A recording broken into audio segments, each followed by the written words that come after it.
Olá a todos, é sempre com muita alegria, com satisfação que nós nos reencontramos para refletirmos um pouco sobre os ensinamentos do Cristo.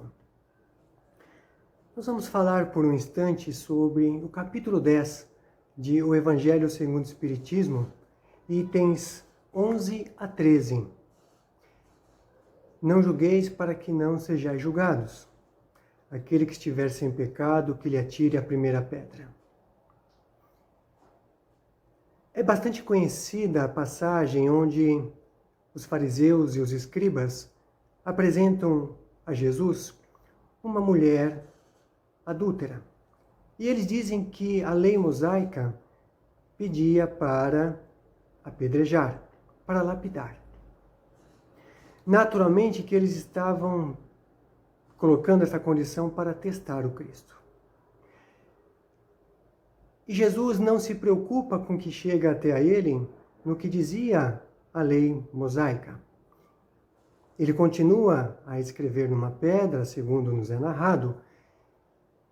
Depois ele ergue a cabeça, olha para aquela multidão e diz que aquele que estiver sem nenhum pecado, que lhe atire a primeira pedra. Ele baixa a cabeça, continua a escrever um instante, depois, ao reerguer, olha e vê somente aquela mulher. Então pergunta: mulher, onde estão os teus acusadores? Não lhe apedrejaram? Não, Senhor. Jesus então diz: eu também não vou culpá-la. Vá e não peques mais. Se nós vamos pensar um pouco, aí nós temos 0-0, empatou. Vamos recomeçar de novo.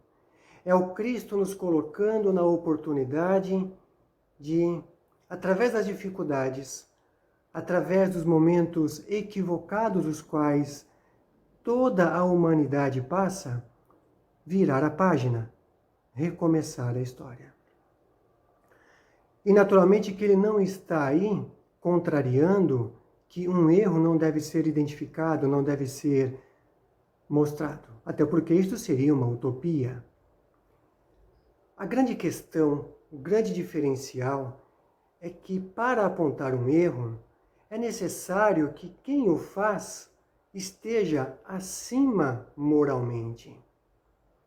E se nós olharmos a nossa condição, quem de nós tem uma conduta tão reta, tão evoluída, a ponto de poder julgar alguém? Naturalmente que precisamos pontuar algumas questões. Quando nós fazemos algum julgamento, nós fazemos tão e somente pela ótica dos nossos olhos. Nós não temos uma visão com a amplitude necessária para identificar as situações que envolvem. Nos faz pensar ainda que quando identificamos, quando apontamos a falha de alguém, nós estamos tirando a nossa atenção do foco, estamos canalizando o olhar das pessoas para aquele que cometeu o erro, e com isto nós ficamos, parece que, isentos de cometer erros. Puxa vida, hein? Você viu fulano? Se não fosse ele, a pessoa continuaria fazendo os mesmos erros. Até a página 9, isto pode ser uma meia-verdade, se é que existe. A grande questão é que quando nós tiramos o foco de nós mesmos e direcionamos para outras pessoas no que tange aos erros, é como se nós estivéssemos dizendo que somos melhores, que nós não cometemos erros. Podemos até naquela situação não cometer, mas a condição a qual nós nos encontramos, nós cometemos outras falhas. Nós nos encontramos equivocados em diferentes momentos de nossa existência. Quem de nós, sejamos honestos, já não se pegou numa situação onde estava fazendo um comentário que não deveria de alguém? Isto na família, que é uma célula infinitamente pequena diante da grande família que é a humanidade. Quantas vezes nós nos encontramos em situações onde parece que somos melhores do que alguém? Bem colocado, parece. Porque enquanto nós estivermos nos esforçando, buscando caminhos, alternativas, para não cometer determinadas situações, é fácil entender que nós ainda não temos a evolução total. Porque quando nós tivermos a total evolução, nós não precisaremos buscar caminhos que nos orientem para não cometer determinados comportamentos. Porque já seremos pessoas naturalmente evoluídas, espíritos evoluídos. E claro que este é o caminho, claro que esta é a grande proposta que devemos ter em nossa existência.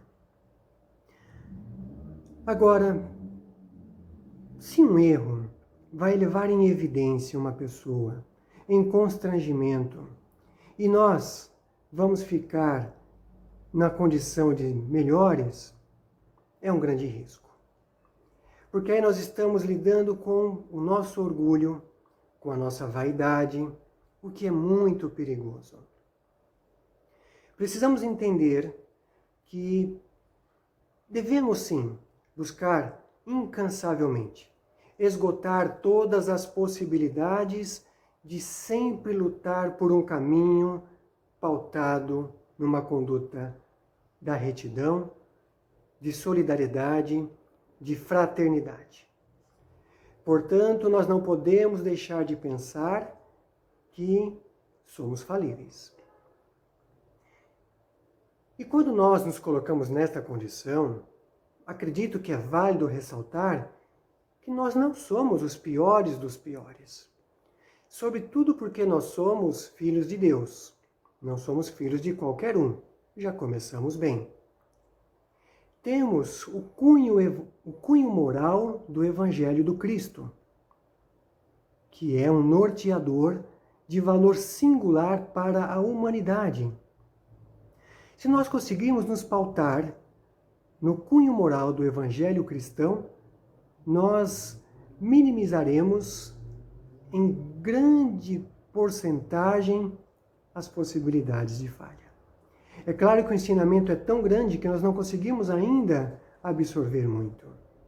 Mas o pouco que nós absorvermos já vai nos ajudar. Já vai nos colocar numa condição de, a cada dia, procurarmos, através da reforma íntima, rever as nossas atitudes, rever os nossos atos. É tão importante nós pensarmos que, na evolução, cada um de nós estamos no momento de aprendizado. E é necessário respeitar este momento de aprendizado das pessoas. Porque para algumas pessoas, supostamente, nós estamos mais evoluídos. Diante de outras grandes pessoas, supostamente, nós estamos menos evoluídos. Ou seja, é a grande diferença da condição de vida que temos diante das oportunidades reencarnacionistas que nos são oferecidas, que tenhamos que aproveitar ao máximo, sempre pautados, como já dissemos, no caminho reto. Agora, quando nós dissemos que enxergamos tão somente pela ótica dos nossos olhos, é fácil dizer, é fácil entender, é fácil apontar, porque nós não estamos dimensionando para a real situação, para a real realidade que os casos precisam ser analisados. E que, de fato, o Cristo ele não proíbe, ele não contraria identificar os erros. Mas, novamente, dizemos, a questão é que quem aponta precisa, sobretudo, ter uma elevação espiritual e moral a ponto de, nesse momento algum, se pegar em equívocos de comportamentos. E mais uma vez nós podemos pensar que tudo que nos coloca numa condição de reflexão, nós entramos num conflito interno muito grande em ter que lidar com as mudanças, em ter que extrair de nós aquilo que sabemos ainda nos incomoda, sabemos incomoda aos outros, sabemos que ainda precisa ser lapidado. E isto requer um esforço grande, requer um comprometimento conosco mesmo. O perdão, costumo dizer que ainda é algo que nós não conseguimos praticar com toda a sua grandeza. Sobretudo porque nós gostamos de comportamentos. Se as pessoas se comportam como nós gostamos, tudo bem. Se a pessoa tem um comportamento equivocado, nós não gostamos. Então, acredito que podemos substituir o perdão pela compreensão. Se nós conseguirmos compreender um pouco as falhas dos outros, nós estamos, sobretudo, também nos dando a oportunidade das pessoas compreenderem as nossas falhas. E assim nós vamos pouco a pouco evoluindo. Quando falamos em perdão, ele está implícito, ou na compreensão, como acabamos de colocar, em pequenas coisas. Vejam que outro dia eu conversava com um amigo que ele estava admirado porque um familiar dele estava revoltado porque havia perdido fisicamente um querido para a Covid-19 e não foi convidado para participar da cerimônia, que é o nosso culto ainda, não é? Como se fosse despedir, poder abraçar o familiar, poder desejar que ele se fortaleça, que este momento vai passar. Bom, já é um julgamento, porque vamos pensar um pouco. Seja em qual situação for da vida, perder um ente querido em qualquer momento já é difícil. Quem dera num período pandêmico, onde tudo parece tão frio, onde tudo tem que ser feito às pressas. E aí, vamos pensar um pouco, minha gente. O mundo vive um luto coletivo. Já não há quem não tenha perdido um amigo para a Covid-19. Já não há quem tenha perdido um ente querido, um familiar. E ainda mais, talvez entre nós, quem já não tenha perdido aquele de convivência diária. Somente esta pessoa sabe o que passou e está passando. Como é que nós vamos entrar no julgamento? Poxa, a pessoa não me considerou? Por que fazer isto? Na vida, nós precisamos permitir que as coisas aconteçam como elas são e respeitar. Precisamos nos perdoar para que saibamos também perdoar ao outro. Senão nós estaremos nos sabotando. Quantas pessoas se sabotam quando dizem que têm determinadas atitudes e, na verdade, têm outras? Então, o julgamento ele está implícito em pequenas coisas, em diferentes momentos, e nós não podemos ficar à mercê de não nos observarmos para evitar comportamentos equivocados que possam magoar, que possam ofender, que possam destruir. Precisamos tomar todo cuidado para ter sempre uma palavra de esperança, de acalento, de alegria, de que todas as dificuldades, todas as tristezas, todos os comportamentos equivocados irão passar. Quem de nós já não nos pegou numa situação de dizer, olha, se eu tivesse a experiência que eu tenho hoje, aquela época, eu não teria feito o que fiz. É sinal que nós teríamos, talvez, um comportamento diferenciado.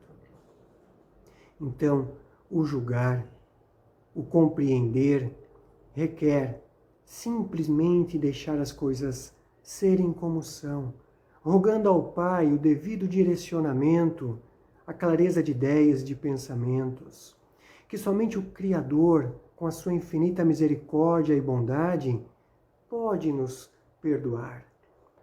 A nós compete compreender. E se alguma atitude nos magoou ou nos ofendeu, saibamos compreender, porque quantas pessoas não nos compreendem e às vezes nós sequer percebemos. Será que Deus contabiliza as vezes que Ele precisa nos perdoar? Por que é que nós estamos contabilizando as vezes com que nós compreendemos ao próximo? Que possamos refletir, que possamos buscar de todas as formas possíveis, através das leituras edificantes, através do Evangelho do Cristo, nosso Nazareno, encontrar caminhos que nos deem condições para vivermos em paz com o outro e conosco mesmo.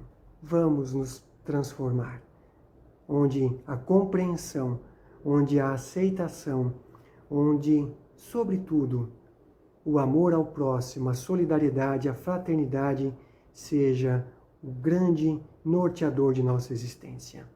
Que a paz do Cristo esteja conosco e envolva os nossos corações agora e sempre.